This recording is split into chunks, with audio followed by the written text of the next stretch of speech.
Most of us grow up believing the world is made of solid things. Tables are solid, walls are solid, your phone feels solid in your hand.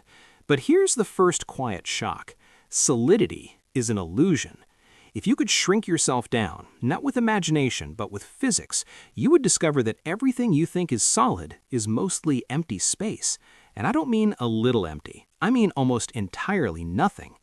Take an atom. If the nucleus were the size of a marble, the nearest electron would orbit hundreds of meters away. Between them, nothing you could touch, no tiny balls packed together, just space. So why doesn't your hand fall through the table? Because at the quantum level, touching doesn't mean what you think it means. What you feel as hardness is actually electromagnetic repulsion, not contact. Your atoms never touch the table's atoms. They push each other away from a distance. Even right now, you are floating above everything you think you're touching, held up by invisible forces. And that's just the warm-up. Before we go any further, if you enjoy videos that slowly peel back reality layer by layer, where physics meets philosophy and everything you thought was obvious turns strange, this is exactly what The Wandering Neuron is about. Consider subscribing, because what we're about to explore only gets deeper from here. Now let's shrink further. Inside every atom is a nucleus made of protons and neutrons. For a long time, physicists thought these were fundamental, tiny solid beads of matter. They aren't. Protons and neutrons are themselves made of smaller entities called quarks, bound together by something even stranger, gluons, particles whose entire job is to glue reality together. But unlike glue you've seen, gluons don't just stick things, they create force by constantly exchanging themselves. Inside a proton, quarks are never still. They jitter, appear, disappear, and exchange energy so violently that most of the proton's mass doesn't come from the quarks themselves. Here's a weird fact that sounds wrong but is true. Almost all of your mass comes from energy, not matter. According to Einstein's E equals mc squared, mass is frozen energy. Inside protons, the intense motion and binding energy of quarks accounts for over 95% of the proton's mass. Remove that energy, and matter nearly vanishes. So already, the stuff you're made of is not stuff at all, it's activity. Now let's talk about electrons, because this is where intuition truly breaks. Electrons do not orbit nuclei like planets around the sun. That picture is wrong, completely wrong. Electrons don't have precise positions until you measure them. Instead, they exist as probability clouds, described by a mathematical object called a wave function. Before observation, the electron is not here or there. It is spread out, not metaphorically, physically. This leads to one of the strangest facts in all of science. Reality behaves differently when you look at it. In the famous double-slit experiment, a single electron fired toward a screen behaves like a wave, interfering with itself and creating a pattern, as if it passes through two slits at once. But the moment you measure which slit it goes through, the wave pattern disappears. The electron suddenly behaves like a particle. Same experiment, same electron. The only difference is whether information is observed. This isn't philosophy, it's laboratory fact. So what is an electron really? A particle? A wave? The uncomfortable answer is neither. Those are human categories. At the quantum level, reality doesn't care about your intuition. It obeys equations, not common sense. And here's a deeper twist. The wave function doesn't describe the electron itself. It describes what you can know about it. This has led to some physicists to argue that quantum mechanics isn't about reality at all, but about information. In this view, the universe at its smallest scale is not made of things, but of possibilities. Let that sit for a moment. Now we go smaller, not in size, but in certainty. At the quantum scale, uncertainty is not a flaw in measurement. It is built into the universe. Heisenberg's uncertainty principle doesn't say we can't measure position and momentum precisely. It says they do not simultaneously exist with exact values. The universe itself is fuzzy. Reality is blurry at the edges. This leads to a strange consequence. Particles can temporarily borrow energy from nothing. According to quantum field theory, empty space is not empty. It seethes with activity. Virtual particles constantly pop into existence and annihilate each other in unimaginably short timescales. You are sitting inside a storm of creation and destruction that never stops. This is called the quantum vacuum, and it is anything but empty. In fact, empty space has energy. We can measure it. The Casimir effect proves it experimentally. Place two metal plates extremely close together in a vacuum, and they will move towards each other, not because of gravity, but because the quantum vacuum pushes them. Nothing is literally pushing something. So what is space made of? Modern physics says space is filled with quantum fields. Every particle is not a tiny object. It is a vibration in its corresponding field.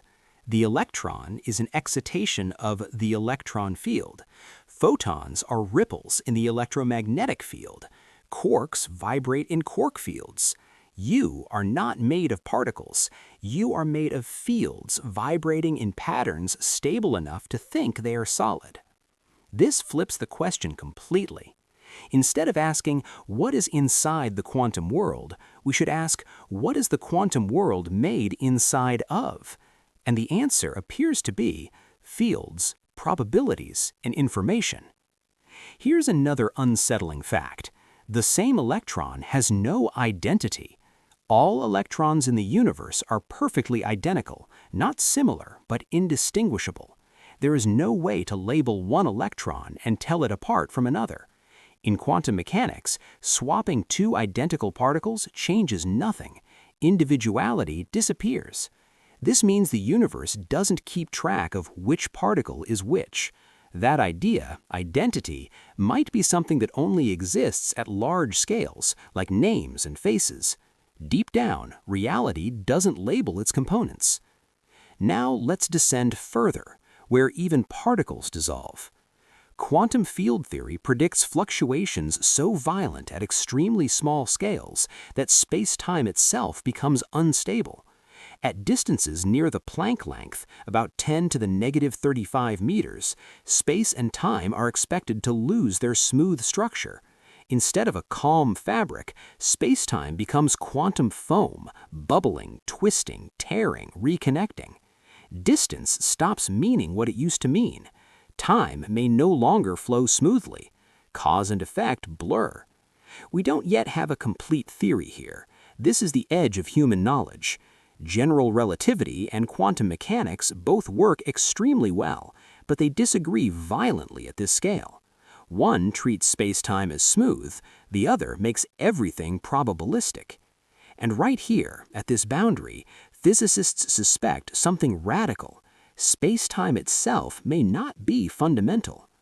Some theories suggest space and time emerge from deeper quantum information processes, much like temperature emerges from molecular motion. You don't find temperature particles inside atoms. Temperature arises from statistics. In the same way, space might arise from entanglement. Quantum entanglement is when two particles share a single quantum state, no matter how far apart they are. Measure one particle, and the other instantly reflects the result, even across galaxies. Einstein called this spooky action at a distance, but experiments have confirmed it again and again. This suggests that separation is not fundamental. Distance may be secondary. The universe might be connected more deeply than space allows. And that leads to an almost heretical idea. The universe may be more like a computation than a machine. Some physicists propose that reality is built from quantum bits of information, and space-time emerges from how those bits are entangled. In this picture, matter, space, and time are not the foundation. Information is. Which raises a disturbing question. If reality is made of information, information for whom? At this depth, physics begins to brush against philosophy, and the answers stop being comfortable. And we are still not done going down. If information sits beneath matter, then the next question is unavoidable. What carries that information? In classical physics, information is always stored in something: ink on paper, magnetized bits on a hard drive, neurons firing in a brain. But the quantum world refuses to cooperate with that intuition. At the deepest levels we can probe, information seems to exist without a clear physical container. It is not written on reality, it appears to be reality. This becomes clearer when we look at quantum entanglement more closely. When two particles become entangled, their properties are no longer independent. The system must be described as a whole, even if the particles are separated by vast distances. Measure one particle's spin, and the other's spin is instantly determined. Not communicated, not signaled, determined. The universe updates itself as a single object. What's unsettling is not just the speed, because no usable signal travels faster than light, but the implication. The particles do not possess definite properties before measurement. The measurement does not reveal reality, it creates it. John Bell proved this mathematically in the 1960s. His theorem showed that no theory based on local hidden variables, no matter how clever, can reproduce quantum predictions. Decades later, experiments confirmed Bell's inequalities are violated. Reality is either non-local or not objectively real until observed, or both. Reference: Bell, Physics, 1964, Aspect et al., Physical Review Letters, 1982. This means the universe cannot be understood as a collection of independent pieces interacting locally. The quantum world behaves like a single, inseparable web. So now the idea of inside becomes slippery. Inside what exactly? If you zoom in far enough, you don't find smaller objects stacked like Russian dolls. You find relationships, correlations, constraints, patterns of allowed and forbidden outcomes. At this point, many physicists stop talking about particles entirely and talk instead about states. A quantum state is not a thing in space. It is a mathematical structure encoding probabilities of all possible measurements. And here's the strange part.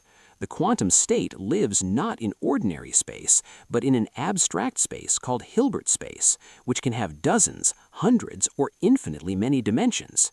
Your three-dimensional world may be a projection of something vastly higher dimensional. This is not speculation. Quantum systems require higher dimensional state spaces to be described accurately. Even a simple system of two particles already lives in a space more complex than physical space can represent. So reality's true arena might not be space and time at all. Now, let's talk about time, because the quantum world treats it very differently than you do. In everyday life, time flows. Past becomes present, becomes future. But in fundamental quantum equations, time is often just a parameter, an external label, not a physical entity. Worse, when physicists attempt to merge quantum mechanics with general relativity, time sometimes disappears entirely from the equations. In certain formulations of quantum gravity, there is no universal ticking clock. The universe does not evolve in time. Instead, change is described as correlations between quantum states. One part of the universe changes relative to another. This suggests something radical. Time may be emergent, not fundamental. If that's true, then at the deepest level of the quantum world, there is no before or after, only a static structure of relations that appears dynamic when viewed from within. And this leads to a deeply unsettling question. If time is not fundamental, then what does happening even mean? Now let's push further into the vacuum itself. Quantum field theory tells us that every point in space contains fluctuating fields, but these fluctuations are not random noise. They are constrained by symmetry, conservation laws, and boundary conditions. Even nothing obeys rules. And those rules have consequences. One of the biggest unsolved problems in physics is the cosmological constant problem. When physicists calculate the energy of the quantum vacuum, they get a number that is about 10 to the 120th times larger than what we observe driving the expansion of the universe. This is not a small mismatch. It is the worst theoretical prediction in the history of science. Something is deeply wrong, or deeply hidden. Some researchers believe this points to a cancellation mechanism we don't yet understand. Others believe it means our picture of the vacuum is incomplete. and a few suspect that it means that space-time itself is emergent from a deeper layer that naturally suppresses vacuum energy. This is where theories like loop quantum gravity and string theory attempt to step in. Loop quantum gravity suggests that space is quantized, not smooth, made of discrete chunks, tiny loops woven into a network called a spin network. Areas and volumes come in smallest possible units. You cannot divide space forever. String theory goes in a different direction. It replaces point particles with one-dimensional vibrating strings. Different vibration modes appear as different particles. But string theory requires extra dimensions, hidden, compact dimensions curled up so small we don't perceive them. Both approaches agree on one thing: space-time is not fundamental. And if space-time is not fundamental, then the question, where is the quantum world, loses its meaning. The quantum world is not inside space-time. Space-time may be inside the quantum world. Now let's talk about something even stranger: measurement. In quantum mechanics, the act of measurement plays a privileged role. Before measurement, a system exists in a superposition, a combination of possible outcomes. After measurement, only one outcome remains. This process is often called collapse of the wave function. But here's the problem. Collapse is not described by the fundamental equations. Schrödinger's equation predicts smooth, deterministic evolution. It never collapses anything. So where does collapse come from? Some interpretations say collapse is real and physical. Others say it's an illusion caused by interaction with the environment, a process called decoherence. In decoherence, quantum systems become entangled with their surroundings so thoroughly that interference effects vanish. The system appears classical. But decoherence doesn't actually select a single outcome. It only hides the others. This leads to the many worlds interpretation. Every possible outcome occurs, but in different branches of the universe. No collapse, just branching reality. If that's true, then the quantum world is not just strange, it is vast beyond comprehension. Every quantum event spawns new histories. You are constantly splitting into versions you will never meet. Is this real? We don't know. But the mathematics allows it, and the experiments do not rule it out. At this depth, physics stops telling comforting stories. It offers structures and lets you deal with the implications. Now consider this. If the universe evolves by unitary quantum laws, then information is never destroyed. Even black holes, which were once thought to erase information, must somehow preserve it. Hawking eventually conceded this point. This means the universe has perfect memory at the deepest level. Nothing is truly lost. Every interaction leaves an imprint on the global quantum state. So the quantum world is not forgetful. It is conservative, relentless. And now we arrive at an unsettling convergence. Reality may be non-local, fundamentally probabilistic, built from information, independent of space-time, timeless at its deepest level, and perfectly memory-preserving. This does not resemble the solid world of objects you experience. It resembles something closer to a logical structure or a self-consistent pattern that contains observers as substructures. Which brings us to the most dangerous idea of all. Observers are not external to the quantum world. They are quantum systems themselves. Your brain, your neurons, your thoughts, every one of them obeys quantum laws. Measurement is not something you do to the universe. It is something the universe does within itself. So the boundary between observer and observed dissolves. At this level, the quantum world is not a place you look into. It is the process by which looking becomes possible. If observers are not separate from the quantum world, then the next layer is unavoidable. What we call classical reality must be an emergent approximation, not a fundamental truth, not the bedrock, a convenient illusion that forms when unimaginably large numbers of quantum degrees of freedom interact in very specific ways. Classical reality is not written into the universe. It is statistical. This is why temperature exists. Individual molecules do not have temperature. Temperature emerges only when you stop tracking individual particles and describe averages.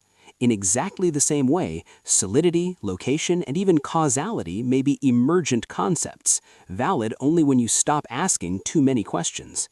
And the quantum world punishes curiosity. The more precisely you try to pin something down, the more violently other properties fluctuate.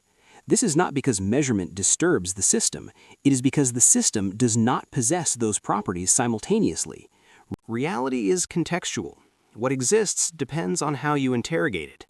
This idea is formalized in the Cochin-Specker theorem, which proves that quantum properties cannot have pre-existing values independent of measurement context. In other words, the universe does not carry a hidden list of answers waiting to be revealed. It responds. Now consider what this means for space. In classical thinking, space is a container. Things exist in space. But quantum gravity research suggests this is backward.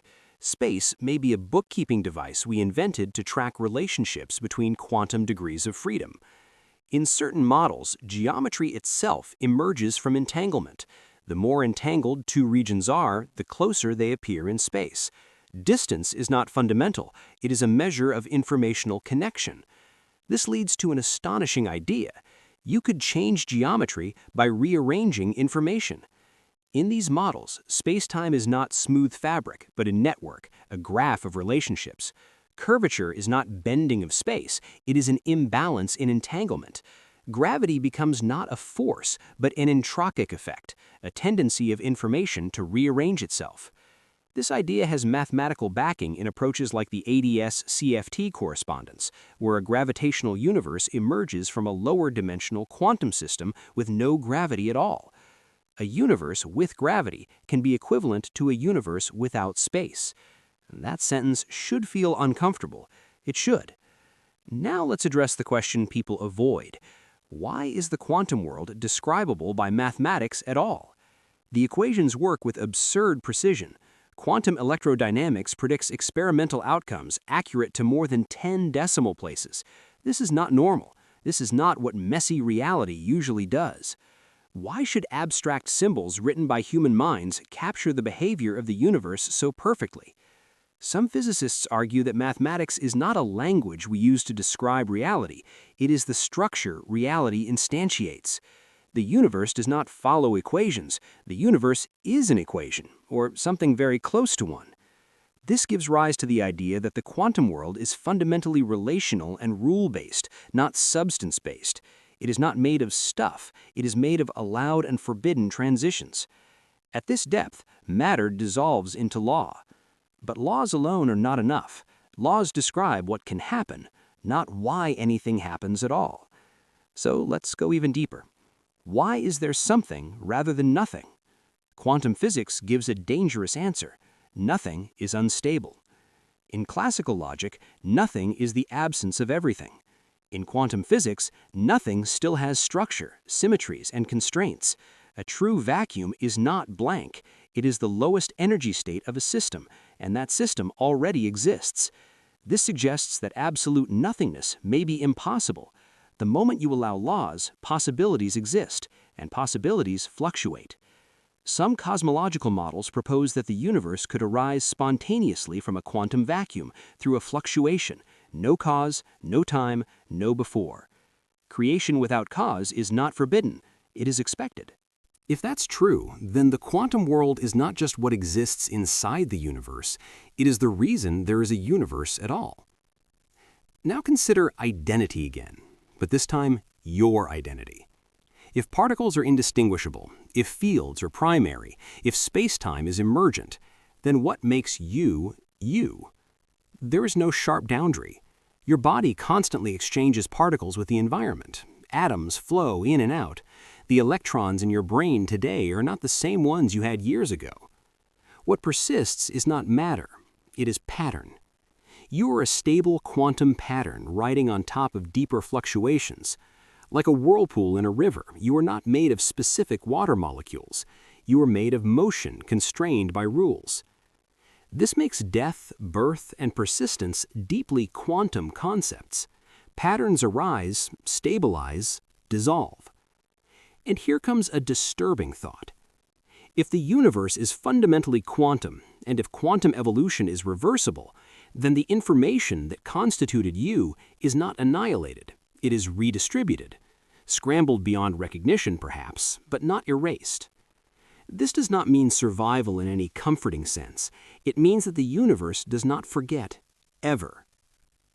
Now we approach the edge where physics, computation, and cognition begin to overlap. Some researchers propose that the universe is best understood as a quantum computation. The evolution of the universal wave function is the computation. Physical laws are update rules. Particles are excitations in a computational substrate. In this view, the quantum world is not chaotic, it is algorithmic. This raises another uncomfortable question. If the universe computes, what is it computing? It may not be computing something, it may simply be computing itself. Self-consistency could be the only requirement. At this level, causality becomes circular. The universe exists because its structure allows existence. No external explanation is required, or possible. And here, finally, we reach the deepest tension. Quantum mechanics is complete in its predictions, yet deeply silent about meaning. It tells us how probabilities evolve, not why experience feels continuous, why a single outcome is perceived, or why awareness exists at all. Some physicists argue consciousness plays no role. Others argue it must, because measurement without observers is meaningless. This debate is unresolved and dangerous to oversimplify. But one thing is clear. The quantum world does not sit quietly beneath reality like a foundation. It is active, restless, non-local, informational, and deeply indifferent to human intuition. At this depth, even the idea of laws of physics starts to wobble. We tend to think of laws as fixed, eternal rules that the universe obeys, but quantum theory allows a more unsettling possibility. Laws themselves may be emergent, not written into reality from the beginning, but crystallized patterns that stabilize over time. In certain approaches to quantum cosmology, the early universe may not have had fixed constants at all. Values like the electron charge, Planck's constant, even the number of spatial dimensions could have fluctuated before settling into the narrow range that allows structure. What we call fundamental constants may be environmental, not absolute. This reframes the universe not as a perfectly designed machine, but as a self-organizing system that found a stable configuration and stayed there because instability destroys itself. In that view, the quantum world is less like a rule book and more like a landscape of possibilities, where only certain valleys allow long-lived patterns. Now think about symmetry. At the deepest level, physics is governed by symmetries, transformations that leave the laws unchanged. Conservation of energy comes from time symmetry. Conservation of momentum comes from space symmetry. These are not added features, they are consequences. But symmetries can break. In the quantum world, symmetry breaking is how structure forms. The early universe was likely highly symmetrical. As it cooled, symmetries broke, and distinct forces in particles emerged. Matter differentiated itself from radiation. Particles gained mass through interactions with fields like the Higgs field. This means complexity arises not from adding rules, but from losing symmetry. The universe becomes interesting when it becomes imperfect. Now let's descend into fluctuations again, but this time not as noise.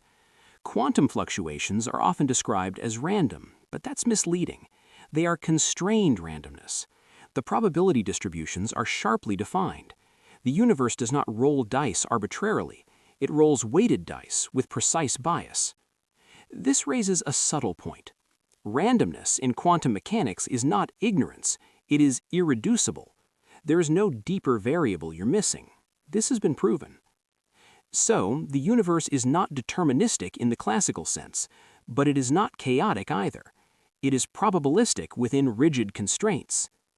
This combination, strict structure with irreducible uncertainty, is rare, and it may be the reason complexity is possible at all. Pure determinism leaves no room for novelty. Pure randomness leaves no room for stability. The quantum world sits exactly in between. Now consider causation. At macroscopic scales, causes precede effects. At quantum scales, this relationship blurs. Certain quantum processes can be described equivalently as particles moving forward in time and antiparticles moving backward in time. In the mathematics, both descriptions are valid. This doesn't mean time travel in the science fiction sense. It means that time ordering is not always fundamental. Some quantum processes are best understood as entire space-time events, not sequences of causes and effects. The universe does not compute step by step, it satisfies global constraints. This idea appears in the path integral formulation of quantum mechanics, where particles explore all possible paths simultaneously and the observed behavior emerges from interference between them.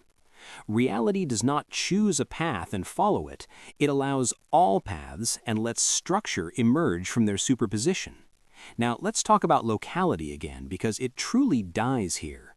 In quantum field theory, interactions are local, but entanglement creates correlations that cannot be decomposed into local interactions. This suggests locality is a property of the emergent classical world, not the fundamental one. At the deepest level, the universe may be holistic, not in a mystical sense, but in a mathematical one. The state of the whole cannot be reduced to the states of the parts. This is why reductionism eventually fails. You can keep cutting reality into smaller pieces, but at some point the pieces no longer exist independently. The quantum world resists dissection. Now consider this. If space-time emerges from entanglement, and entanglement requires quantum states, then the universe cannot be built bottom-up in the usual sense. There is no smallest brick you assemble. There is only a consistent global structure that allows local approximations. This flips causality upside down. Instead of small things creating big things, global consistency allows local structure. This is a dangerous idea because it suggests the universe is constrained more by logic than by mechanics. And now, something even stranger. Recent work in quantum foundations suggests that physical reality may be defined not by objects or fields, but by processes. Events are fundamental, interactions are primary, things are secondary. In this view, asking what exists is the wrong question. The right question is, what happens? And the answer is, transitions between states. At this level, the quantum world is not static. It is not a stage with actors. It is a network of transformations that constantly update themselves according to consistency rules. This aligns disturbingly well with how consciousness works, not as a thing, but as a process, a stream, a pattern of transitions. This does not mean consciousness causes quantum effects. It means both may arise from the same deep structure, process over substance. Now we reach a limit that is not technical, but conceptual. All of our language, particle, field, time, space, observer, comes from macroscopic experience. The deeper we go, the less these words apply. We are using metaphors stretched beyond their design. The quantum world does not sit quietly waiting to be described. It actively breaks our concepts. And here is the most unsettling realization so far. Every experiment we perform is done inside the quantum world, using tools made of quantum matter interpreted by quantum brains. There is no external vantage point, no God's eye view. Physics is the universe studying itself. This means there may be truths that are correct but unrepresentable within human cognition, not false, just inaccessible. And yet the equations work, which means the universe allows itself to be partially known but never fully grasped. That may not be a bug. It may be the deepest feature of all. At this depth, the notion of explanation itself begins to erode. In classical thinking, explanations are causal. A causes B. But in the quantum world, many phenomena are not explained by causes, but by constraints. The universe does not ask what happened first, it asks what configurations are allowed. This is why quantum laws often appear timeless. They do not describe evolution so much as consistency across possibilities. The universe is less like a movie playing frame by frame and more like a completed mosaic where every piece must fit. This perspective becomes unavoidable when dealing with quantum gravity. In certain formulations, the universe is described by a single equation that does not evolve in time at all. The entire cosmos is encoded in a static object. Change exists only relationally. If this is correct, then the deepest level of the quantum world is not dynamic, it is self-consistent. Now consider probability again, but not as ignorance. In quantum mechanics, probabilities are fundamental, but probabilities of what? Not of hidden states, but of outcomes of interactions. Reality is not a list of facts, it is a distribution of potential experiences. Existence becomes relational. This leads to a radical idea explored in relational quantum mechanics. Properties do not belong to systems absolutely. They belong to interactions between systems. A particle does not have a definite position. It has a position relative to something else. There is no universal state of reality, only interlocking perspectives. This does not mean reality is subjective in the everyday sense. It means objectivity emerges only when many perspectives agree. Now let's talk about entropy, because it quietly governs everything. Entropy is often described as disorder, but that's misleading. Entropy is a measure of how many microscopic configurations correspond to the same macroscopic description. High entropy means many ways to be the same. In the quantum world, entropy is deeply tied to entanglement. When systems entangle, their individual descriptions become less complete, but the description of the whole becomes richer. This suggests something counterintuitive. Entanglement creates structure. In space-time emergence models, increasing entanglement corresponds to the growth of space.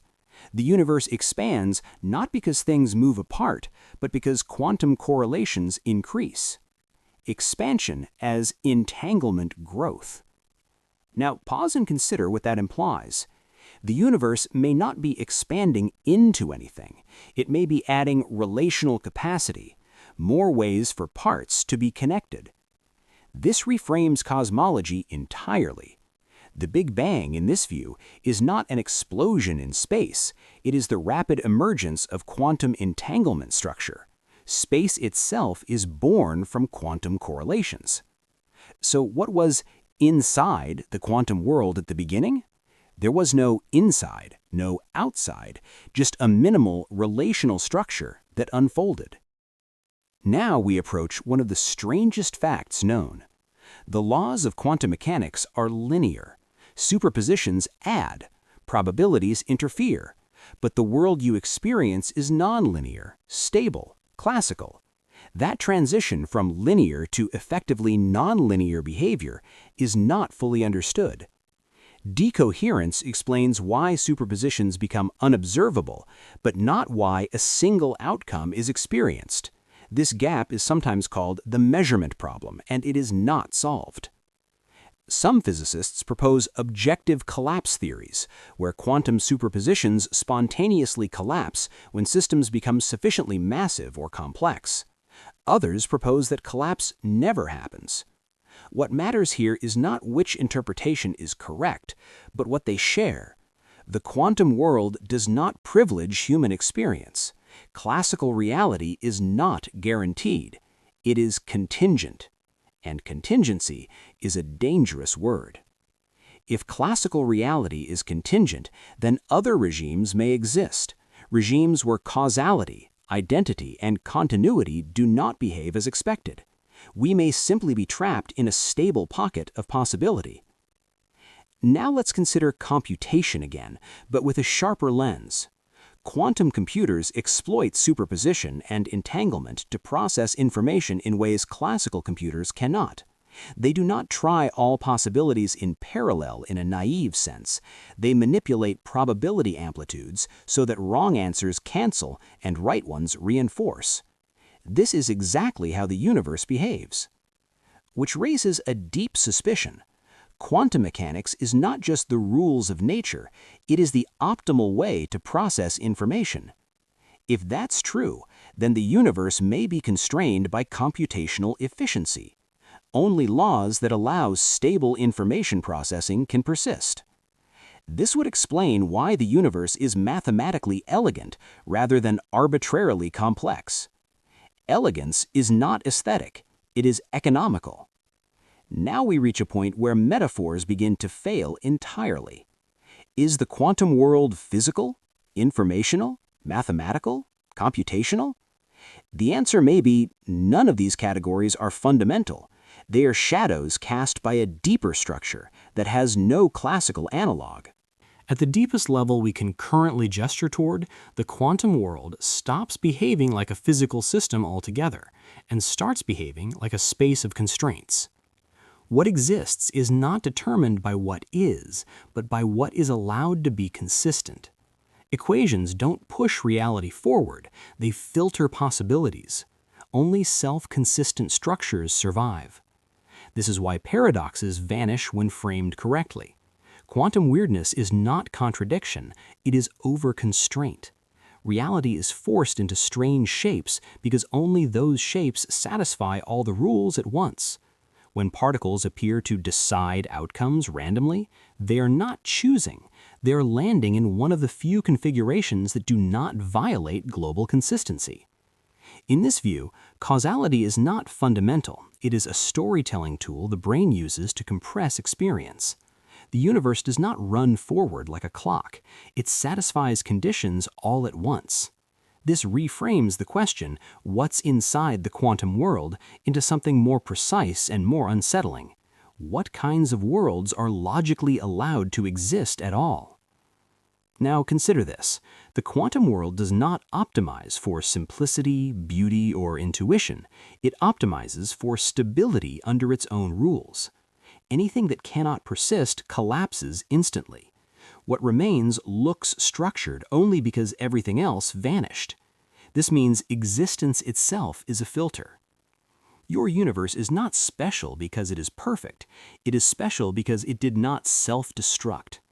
Complex structures, atoms, stars, chemistry, life, are not guaranteed outcomes. They are rare islands in a vast sea of mathematical possibilities. Most possible universes are sterile, short-lived, or incoherent. You are living inside one of the few that can observe itself. And that observation is not external, it is internal. Feedback. The quantum world allows patterns that can model the quantum world. That loop may be the deepest fact of all. At this depth, the role of the observer becomes clearer, but also less dramatic than popular myths suggest. Consciousness does not collapse the universe. It does not control reality. It does something quieter and more precise. It stabilizes a narrative. Out of an ocean of quantum possibilities, consciousness tracks a narrow, self-consistent thread. Memory, identity, continuity, all of these are compression algorithms. They reduce overwhelming quantum richness into a manageable story. You don't experience superposition because your brain cannot store it. You experience one branch because that is the only one that can be remembered. Experience is not the universe revealing itself. Experience is the universe limiting itself. Now step back far enough and something surprising happens.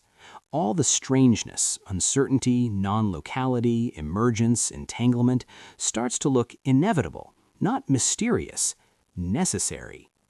Any universe capable of supporting stable observers must operate near the edge between order and randomness.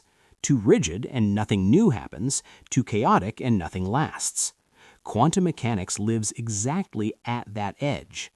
This is why it feels unsettling. You are not built to live at the edge of consistency. You evolved to navigate solid objects, predictable causes, and reliable outcomes. The quantum world is not designed to be friendly. It is designed to be possible. And yet, it allows beauty, thought, curiosity, and wonder, not as goals, but as side effects. So what is really inside the quantum world? Not particles, not waves, not tiny objects hiding inside smaller ones. What's inside the quantum world is potential structured by rule. A universe that is less like a machine and more like a self-consistent question answering itself over and over again. The closer you look, the less stuff you find, and the more relations remain. Reality does not rest on a foundation. It holds itself together. If you stayed with me this far, it means you're the kind of mind that enjoys going beyond surface explanations and sitting with the strange, the deep, and the unresolved. That's exactly what the wandering neuron is for. Slow, careful journeys into ideas that don't have easy endings. If you want more explorations like this, where physics, philosophy, and reality quietly blur into one, consider subscribing. We'll keep wandering, layer by layer.